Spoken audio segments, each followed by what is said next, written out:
Room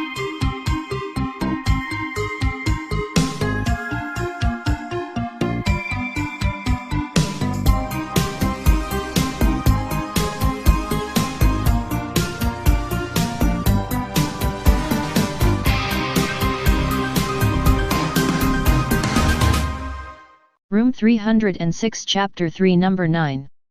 A word to the wise: if your path takes you to the Stanley, make sure you have daylight. The road is curvy and long. From time to time a broken down vehicle could be seen on the left of the road. But you will do yourself an injustice, because as you come upon the Stanley, it grows from a little dot on the horizon to this massive creation out of a Mad Hatter's dream. For a moment I could see the Red Queen's castle on the hill, the courtyards, and servants running amok. And for a moment I felt the chill, a striking one that ran down my spine and bulged my eyes. My eyes have turned into the viewers of the greats. I saw this wondrous place just as Stephen King and Stanley Kubrick did. I saw the mystery. For a moment, I could see myself writing delights and living carelessly. I even thought about asking the manager if they really did need someone to watch over the place during the winter. But I was sure that he had been asked this question, more than his own name. I am sure with the new technologies of the NSA and the CIA, that this is the case. But hotels have secrets. Once the doors of the room, whatever room it may be, it's hard to say what goes on in that room. As with the Stanley, the more rooms the more secrets it holds. Sex parties and black market deals, or maybe a romantic rendezvous between two strangers in the night, and maybe in my case a man after a story. As I entered the two massive doors, a man offered to help me with my bags. No need, I said, as I only had the two, as he greeted me. A rather strange and homely feeling overwhelmed me. I felt as if I was at home, but something was off. You know the feeling you get, when you walk into your home and the TV is on, but there is no one home? There are three types of people at the Stanley: the people that work there, the visitors, and the ones that feel at home, that look like they belong here. Some appear to be dressed out of time, not current with today's trends, much like the two I met at the bar at the Brown. I made my way to the check-in counter. A lovely lady named Stacy checked me in. When asked if I had a specific room in mind, as they have request for the haunted ones or the ones from the movie, I said no, but I am feeling real good about the number 306. She flipped her hair, produced a frown, and then went on to bite her lip. What about 406? She asked. The view is great, the water drips in 306 and we have been trying to fix it. Playing along, no worries, I said. The sound of dripping water helps me sleep. However, in my mind, I thought it would probably drive me nuts, but this place is full of alcohol. At this time in my life, alcohol was my Prozac, and this place offered many forms of entertainment. Over the years I have ran into a number of people that have stayed at the hotel. I find myself asking the same question. What do you remember about the place? Each answer is always something different. It's never the same, and everyone has a story. I met a woman once that stayed at the hotel for 2 weeks. What she did with her time there was read The Shining. She said she was trying to commune with King. Another person I met at a truck stop said to him it was like a theme park. You can't do it all, and you sure as hell don't understand what you're doing, you're just doing. And it's true, the place is full of rich history, stories, and if you look hard, real hard, you can find the parts of people lives that they left behind. To stay in such a place, one has to pay something much more than money. After some negotiation I ended up with the key to room 306 and I was on my way to get settled in. Over the years I learned to do a room check the lock, under the bed, the drawers, and behind the shower curtain. Well, room 306 didn't let me. As soon as I walked in I dropped my bags on the large bed and went to the bathroom. As soon as I unzipped I felt something rub the back of my neck. My first thought it was the air or maybe a draft. Zipping up I decided I might need a drink, if I was to make it to morning. After all, room 306 was mine for the next 6 days. The rooms are very well lit, but the hallways seem to cast the light in front of you and then quickly behind you. This creates a visual illusion of where your shadow jumps from the front to behind you. I tend to look down as I walk, since I was a kid I was always worried about stepping on a nail or in some cases a trap. So this freaked me out a little until I was able to determine it was the lighting. But it's still something that can really mess with the mind of a drunk. A lot of people don't know that while Stephen King's visit to the Stanley inspired The Shining, the movie based on the novel wasn't filmed at the Estes Park Hotel.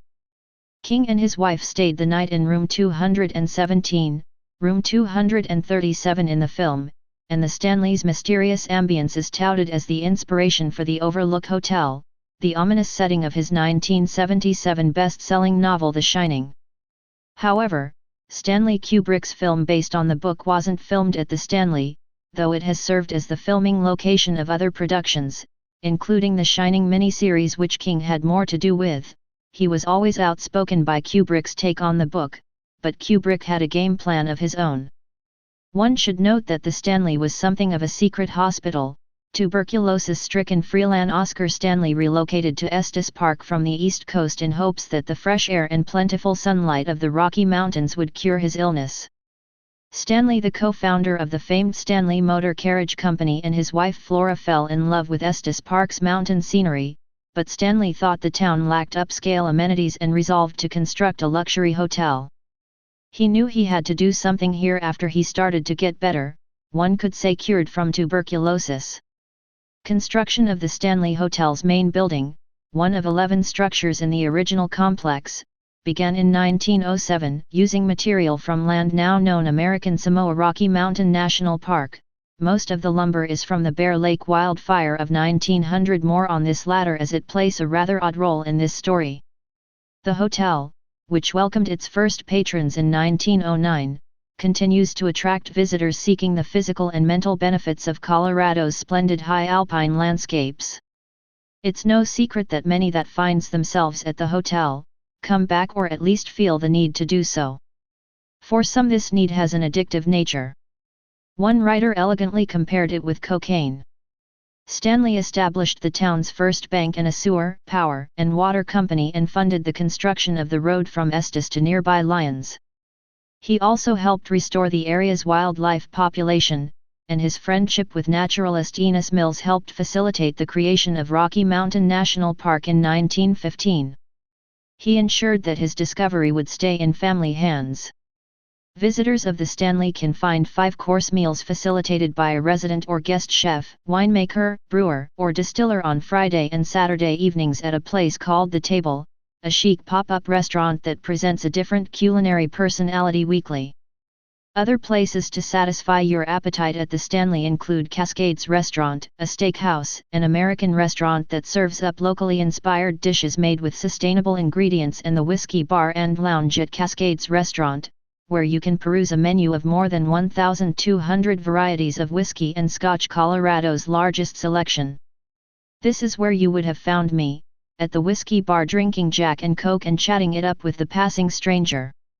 There were times when I was at the bar, late at night people would just show up, more people that could be in the hotel.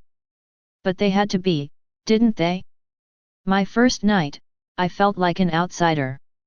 So I took the opportunity to get a feel for the place, walking around nursing a drink, reading, and asking questions.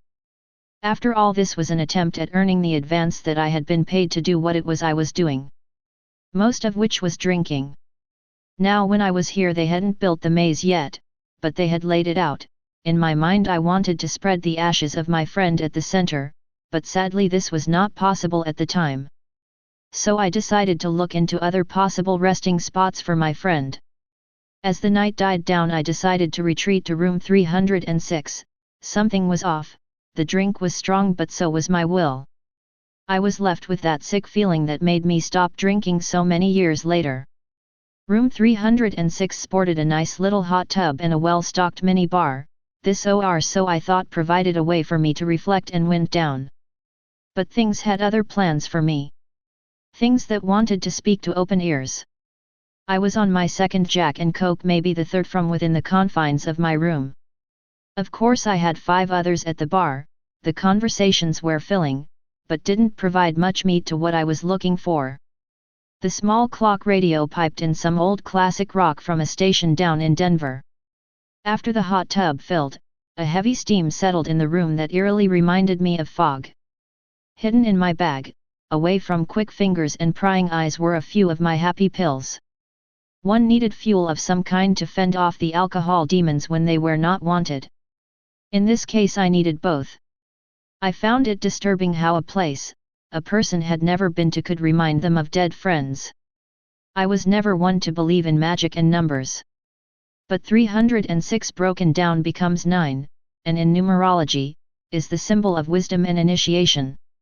Number 9 is highly emotional and spiritual. Numerology 9 holds the path towards mystical knowledge.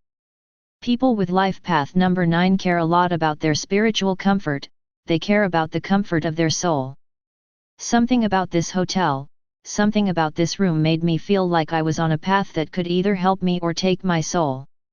Room 306 was my initiation into the forgotten world of spirit creatures that wished to walk with the living. Things that lived in the walls, the water, and the memory worms that live in the pillows that crawl out when you're sleeping, and steal your dreams. My father once said, "It's funny how you can lay in the bed of a stranger and have a nightmare about things you have never seen." Sometimes I wonder if it isn't a good idea to wear earplugs at night when you're on vacation. That night I fell asleep in the hot tub, because I feared something may have been in my bed. Day 1 made my skin crawl, day 2 was interesting.